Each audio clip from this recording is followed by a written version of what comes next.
The brackets are out. The Big Ten gets 8 teams into the field of 68, but it should have been 9. You are Locked On Big Ten, your daily podcast on the Big Ten Conference. Part of the Locked On Podcast Network. Your team every day.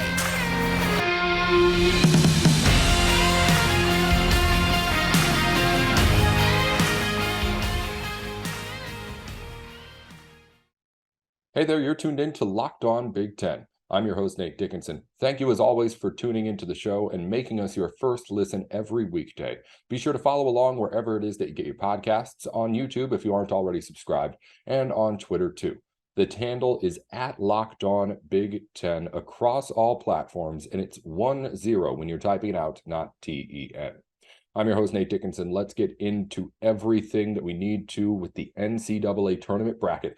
8 Big Ten teams make the field of 68. We're going to talk about which ones of them have the best chance to make a deep run. But first, we have to get into the crime that was the Rutgers Scarlet Knights missing this NCAA tournament. An absolute disgrace for the standards of just about everybody in college basketball. I've given you my opinion on Rutgers. This is an NCAA tournament team. I thought that they had a chance to get into the tournament even if they hadn't beaten Michigan in their first game of the Big Ten tournament. But I thought that after winning that game, it was a for sure lock that this team was at the very least going to be in the field. I was going to be surprised if they had to go into a play-in game, although there were people who had them there. It was a situation where I was absolutely stunned seeing the Scarlet Knights not get into this tournament field. But you don't have to hear my opinion on it anymore, because I've got the opinions of just about everybody else backing me up as well. Let's start with Bracket Matrix, the platform that we've been using to look at all of the predictive brackets across all of the internet to try and figure out exactly who is going to make that field. In 200 now finalized final bracket predictions from across those sites, Rutgers was in the field in 191 of those brackets. 95% of the brackets that were filled out by the experts had the Scarlet Knights in there. This was a team that was supposed to make the tournament on a near consensus across the country, and instead they're not even only the first team out, they're the second team out. This is a Rutgers team that not only a month ago, in February, was in the top 25. In 3 weeks ago, was getting multiple top 25 votes. This is a pure case of the selection committee valuing what the team's done recently over what a team's whole resume is. And don't get me wrong, I've also talked about on the show about how I believe that the committee should take a look at how well a team's playing right now. But this is just overstepping the bounds. This Rutgers team was better than everybody else in that 11 line that made it over them. It was the highest ranked KenPom team out of any team that did not make the tournament. It was better than 12 other at-large bids in the KenPom rankings. Also better than Oklahoma State, by the way, the supposed first team out of this NCAA tournament. You can look anywhere you want. ESPN, Joe Lunardi, Fox, CBS, USA Today, Sporting News, Andy Katz. Whatever it is, whoever it is that you value when it comes to your bracket predictions, if you go look right now on whatever site that you like most, you will find that they had Rutgers in the field of 68. Virtually the only group of people who did not put Rutgers into the tournament field were the people who were actually making the tournament field. Listen, there's an argument against Rutgers. I know it. They've had bad losses. They've had those quad 3 losses. I know what the numbers that go against Rutgers are. Everyone has established already going into this what the argument against the Scarlet Knights was. But this team had earned itself a spot in the tournament, and everyone had agreed that Rutgers was a tournament team, except for, again, the people who actually decide who gets into the NCAA tournament. The committee misses a couple every year. I feel like they do at least. And there's every single year an argument to be made for someone to make the tournament who had not made it. But this is a little bit more than that. This is not a split decision. This is not, oh, some people thought Nevada should be in, some people thought Rutgers should be in. No, just about everybody believed that Rutgers was an NCAA tournament team. This is not just the team that everyone's talking about on Monday. This is not just, hey, there's going to be in a field of 68, a 69th and 70th team who are going to be upset and feel like they deserve to get in. This is not that. This is a level above that. This is a Rutgers team that had earned it, had everything he needed on the resume, and just did not make it for reasons that I can't explain. This team deserved to be in the field. This team had one of the best defenses in all of college basketball, and this team could have won tournament games. The NCAA tournament is worse off because Rutgers is not in this field. And I mean, me personally, I'm going to be rooting against whoever it is that wins these 2 11-seed playing games in their 6-11 matchups, just so I can rub it in their faces even more that they made the wrong call. The Rutgers Scarlet Knights are an NCAA tournament team. If they had won their last game, they would have been a top 2 seed in the Big Ten. There was a time not too long ago where we thought it was Purdue and then Indiana and Rutgers, the next top 2 teams to potentially win this conference. I understand they had a bad February. I understand they stumbled their way to the finish line. And I understand that when everyone who's arguing against Rutgers is going to come out and say, hey, they had a chance to make it. They blew it at the end. But then why are we playing the games early on? Rutgers established itself and established a resume that should have them as a lock in this tournament. And instead, we're sitting here wondering how in the world the NCAA Tournament Committee could have valued other teams more. And even more so, the committee itself says that it doesn't put a value on that kind of a recency bias. It's a ridiculous, ridiculous decision. And as I mentioned, it's much more than just Rutgers is the team that got left out. No, this team was an NCAA tournament talent with an NCAA tournament resume and an opportunity, if they had gotten in, if you ask me, to make an NCAA tournament run. They now don't get the chance, and it's disgraceful. It's pathetic that this team is not dancing because it's deserving of being able to get that chance. We'll talk more about it, I'm sure, as the week goes on, or I mean, maybe we won't because there's a whole lot of Big Ten stuff to get to here. And I just wanted to make sure, since I know we're going to be talking a whole lot about what's in the bracket, that we started off the week by at least addressing the biggest injustice in recent memory, if you ask me, in the Rutgers Scarlet Knights not getting into that tournament field. It was, I mean, shocking and just, as I said, disrespectful to the team and to, honestly, the integrity of the bracket. This bracket could have been better and compiled of better teams if Rutgers was one of them. And now they just have to sit out and watch and I guess play in their NIT games. It's extremely disappointing and I wish there was something to do, but unfortunately there isn't. As I mentioned, 8 Big Ten teams did make it into the tournament field on Sunday, so let's take a look at all of them and see where there are opportunities for Big Ten teams to make big runs. A whole lot of Big Ten teams in that 7, 8, 9, 10 range with the opportunity to make big upsets in the second round if they can get there. We'll to go over who has the best chance to do it here in a moment on Locked On Big Ten. Before we continue on with the show, though, the Built March Madness bracket is here. We know you have a favorite Built Bar or Puff. If you've been following along since Built Bar has been with us on Locked On, then you've probably tried them out and tried out some of their great flavors that they're coming out with all the time. Now's your time to make it count, though. Go to BuiltMarchMadness.com to vote for your favorite Built Bar flavors. You can vote for all sorts of different flavors. I'll be voting for the Churro Bar and Puff because one of my favorites out there. They've got everything that you could possibly ask for at Built.com, and now they want to know what it is that you like the most. And when you vote for your favorite bar or puff, you will be entered into a drawing where 50 lucky Locked On listeners will get a free box of Built products. Not only that, but one Locked On fan will earn a 12-month subscription to Built to have Built's best bars or puffs delivered monthly straight to your door. You've got to try Built, the best protein bar ever. Seriously, it's so amazing you won't believe that this stuff is good for you. What makes Built bars so good? They are all high in protein, low in sugar, and covered in 100% real chocolate as well. So head on over to BuiltMarchMadness.com to cast your vote for your favorite bar or puff and pick up a box while you're there. You can vote every day in March, so get in and join right now and support your pick. Also, Grab your bracket and go listen to the Locked On College Basketball Bracket Breakdown. With national analysis and the insights from our local experts, the Locked On College Basketball Bracket Breakdown has everything you need to make the most informed decisions on your bracket. Find the episode of Locked On College Basketball wherever you get your podcasts and on YouTube. All right, so 8 Big Ten tournament teams in the field of 68. Let's break down first where everyone is and then get into who has a chance to make a run.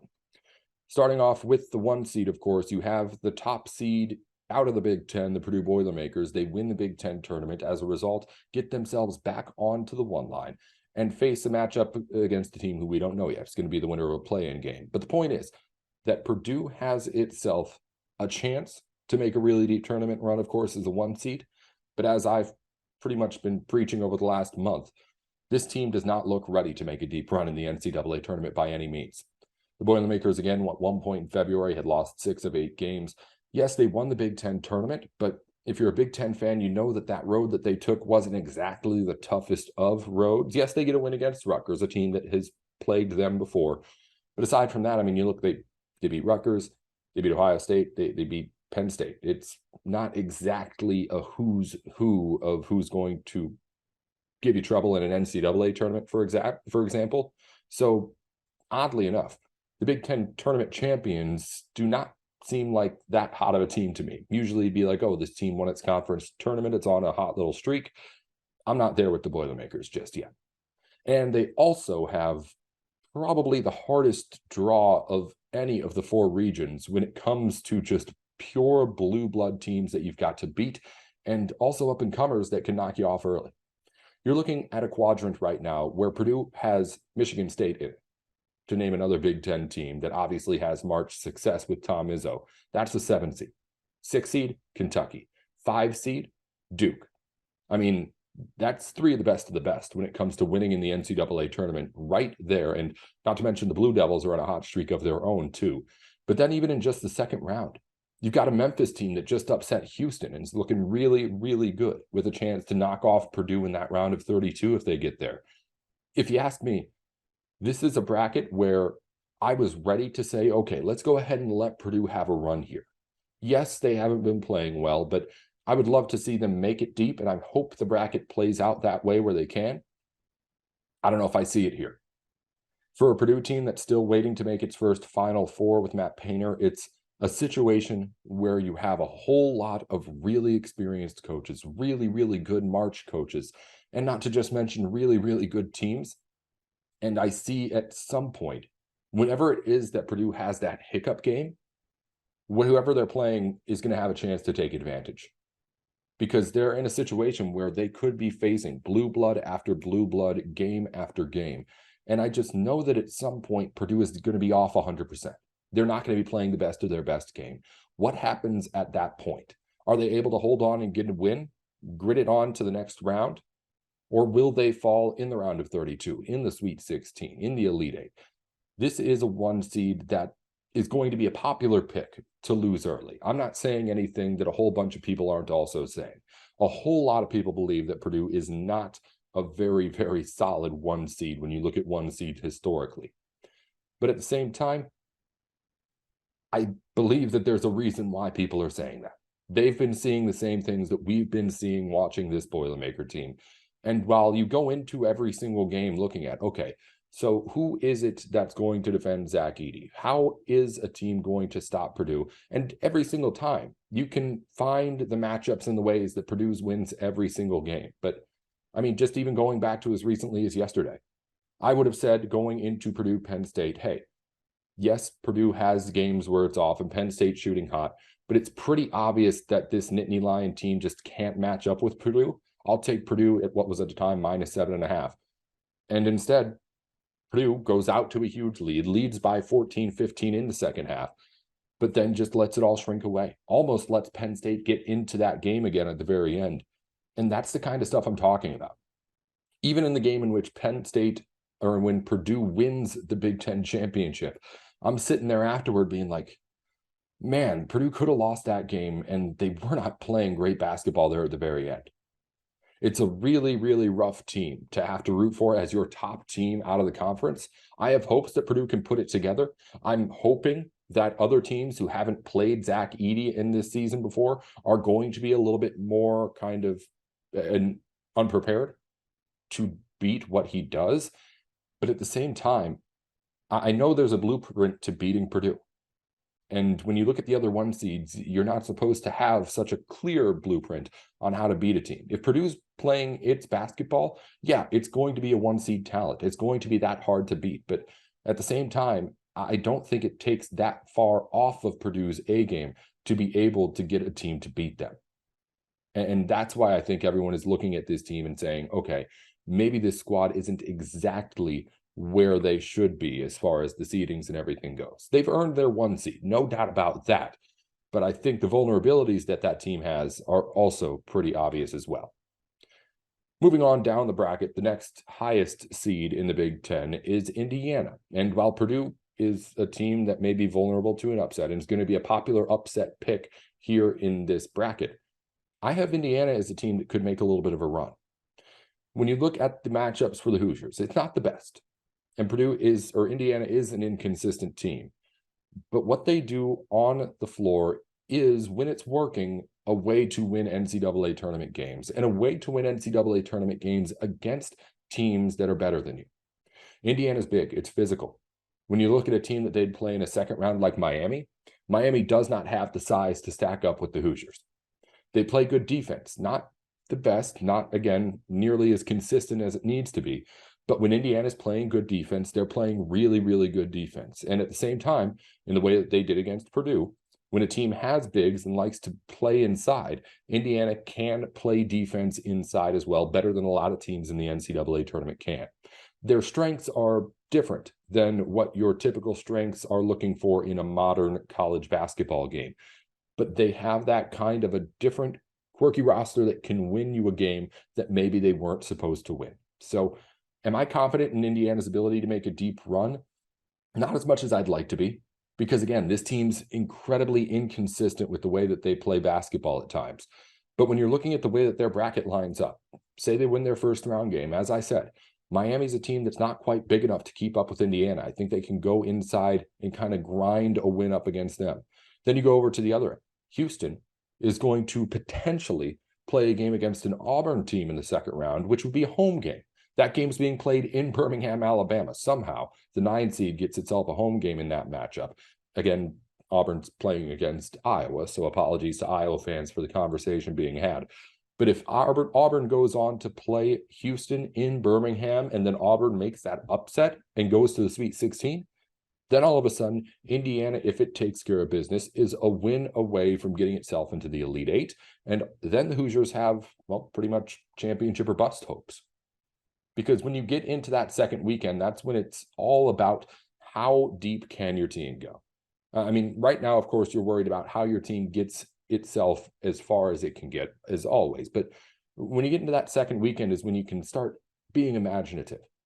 And you take that big week off in between the first and second weekend to think about, all right, here's how we get into the Final Four. Here's how we get into the national championship game. And if Indiana can win its first 2 games, it could potentially have itself a good matchup in that third game. But either way, at that point, if you're a Hoosier fan, you're thinking about how deep this team can go. But the point being, I think Indiana is primed to be a second weekend team. Of course, they can be inconsistent, slip up and lose in the first round just as easily. But I think that this Indiana team's set up with the way that its bracket works. In the same way that Purdue has a pretty tough bracket dealing with Michigan State, Duke, Kentucky, Indiana, I like the way their draw works with the way that things played out with the seeding. So I like Indiana. I don't love Indiana. If they just played a little bit more consistently on the hardwood, I would love to be able to pick Indiana to make a surprise Final Four run. But at the moment, I like the prospect of them being able to go deep in this tournament. That's going to be a really fun one to watch this weekend. That just even a little quadrant of their bracket in their region. Looking at the other Big Ten teams, you really have to start thinking about Cinderella stories. Everybody else in the Big Ten tournament is either a 7, 8, or 9 or 10 seed. I don't even know. Yeah, there's 9 seeds in there, of course. But you have teams that can make runs in this group. And of course, the big question is, if you're in a 7 through 10 seed, how can you beat one of the top teams then? One of the teams I've got on the radar is, of course, Penn State, the team that just played in the Big Ten championship game. This team shoots threes. This team is making its threes. And as I've preached all season, they've got that experience. They used it in the Big Ten tournament. They can hopefully let that transfer into the NCAA tournament too. And maybe, just maybe, the Nittany Lions can put together something special as the Big Ten's only double-digit seed. Other teams I've got on, Michigan State, we've already talked about in the bracket with Purdue. They're always going to be a factor. Again, they're in a tough bracket. Marquette's a really good team to have to go up against in the second round. After that, you've got the winner of Kentucky and Kansas State. One's, of course, Kentucky. The other one in Kansas State, a really, really solid team out of a really, really well-tested Big 12 conference. And then you've got the winner of presumably a Purdue or a Duke game after that. So while Michigan State's really, really always a popular pick to make a deep run in March, when you look at that bracket, there's all sorts of blue bloods there. I don't know if you can justify getting them out of that bracket or even out of the Sweet 16 with how many good teams they're going to have to play there.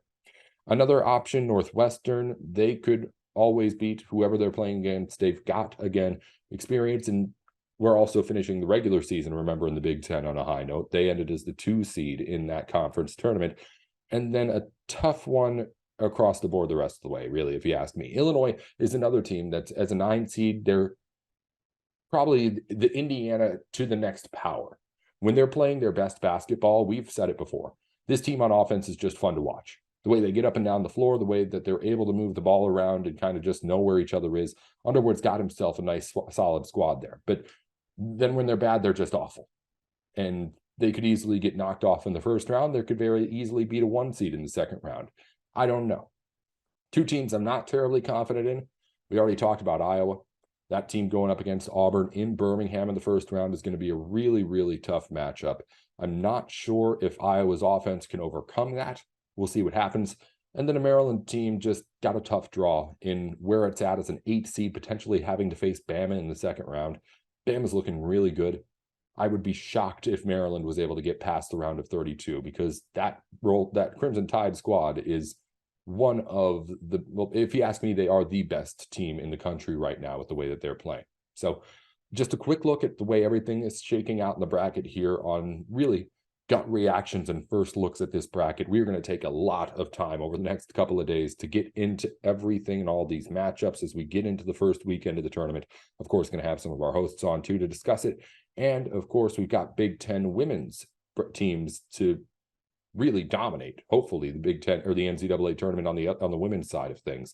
We'll get into those seedings here in just a moment. And of course, the women's tournament we'll spend some time on later on this week too. So that's going to be a lot of fun as we continue to get ready to start March Madness.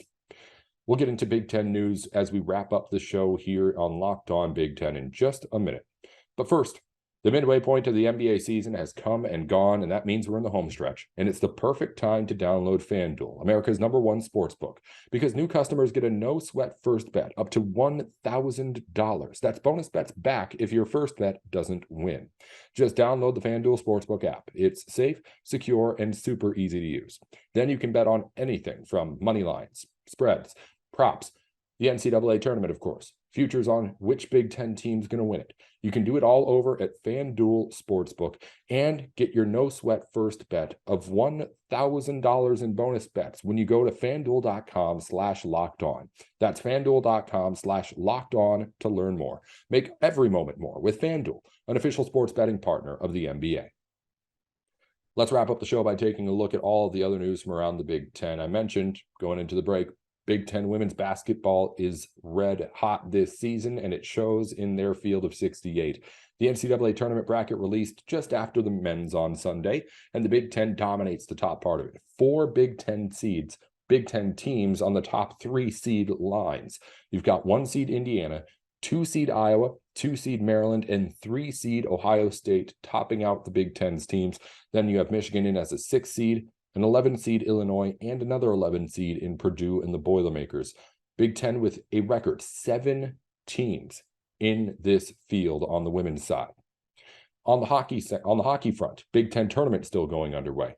Minnesota and Michigan will play in the Big Ten championship game after Minnesota beat Michigan State 5-1 in their semifinal, and Michigan beat the rival Ohio State team 7-3 in its semifinal. In basketball news, Illinois freshman Sky Clark has announced that he will enter the transfer portal after this season. Before going out with injury, Clark averaged 7 points per game in 13 games with the Illini. He started 12 of those games as a freshman with Illinois.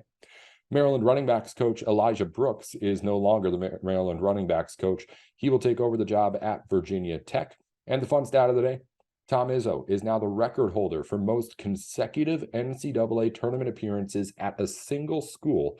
He made his 25th consecutive NCAA tournament with Michigan State yesterday. That'll do it here for Big Ten Sports today. Locked On Big Ten is where you go every single weekday to make sure you have everything you need to know going on around the conference.